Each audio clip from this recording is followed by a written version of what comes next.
क्या आप जानते हैं भगवान जगन्नाथ का असली रूप यह लकड़ी की मूरत नहीं बल्कि एक चमकता हुआ नीला पत्थर था जिसे नीलमाधव कहा जाता था। आखिर वो दिव्य पत्थर गायब कहाँ हो गया और भगवान अधूरी मूरत में क्यों बदल गए? यह कहानी मालवा के राजा इंद्रद्युम्न से शुरू होती है। उन्हें पता चला कि ओडिशा के घने जंगलों में भगवान विष्णु साक्षात नीलमाधव के रूप में पूजे जाते हैं। राजा ने अपने मंत्री विद्यापति को खोज पर भेजा। विद्यापति जंगलों में भटकते हुए आदिवासी सरदार विश्ववसु तक पहुंच गए, जो गुफा में गुप्त रूप से नीलमाधव की पूजा करते थे। विद्यापति ने सरदार की बेटी से शादी की और जिद करके गुफा देखने की बात मनवा ली। सरदार ने शर्त रखी कि वे उनकी आंखों पर पट्टी बांधकर ले जाएंगे, लेकिन विद्यापति ने चालाकी की। उन्होंने रास्ते में चुपके से सरसों के बीज गिरा दिए। कुछ दिनों बाद जब बारिश हुई तो सरसों के पौधे उग आए और विद्यापति को गुफा का रास्ता मिल गया। उसने तुरंत राजा को खबर दी। राजा इंद्रद्युम्न अपनी विशाल सेना लेकर घमंड के साथ भगवान को लेने पहुंचे ही नीलमाधव की मूर्ति हमेशा के लिए गायब हो गई। भगवान अपने भक्त विश्ववसु के साथ हुए धोखे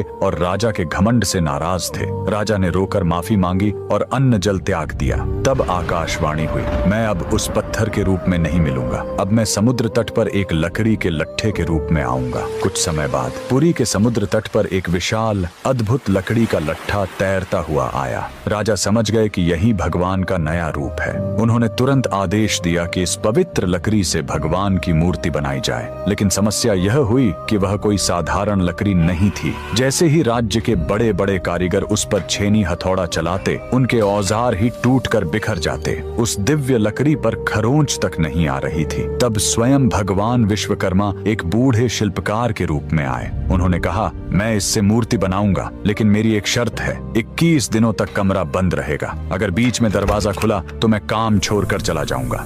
दिनों तक अंदर से छेनी चलने की आवाज आती रही, लेकिन फिर सब एकदम शांत हो गया। रानी गुंडिचा को लगा कि बूढ़ा शिल्पकार शायद अंदर मर गया है। घबराहट में उन्होंने दरवाजा खोल दिया। अंदर देखा तो शिल्पकार गायब था और वहां भगवान जगन्नाथ, बलभद्र और सुभद्रा की अधूरी मूर्तियां थीं। राजा बहुत दुखी हुए, लेकिन तभी भगवान ने संकेत दिया कि वे इसी अधूरे रूप में रहकर भक्तों को दर्शन देना चाहते हैं। यही कारण है कि आज भी हम भगवान के उस अधूरे लेकिन सबसे प्यारे रूप की पूजा करते हैं। कमेंट्स में जय जगन्नाथ जरूर लिखें।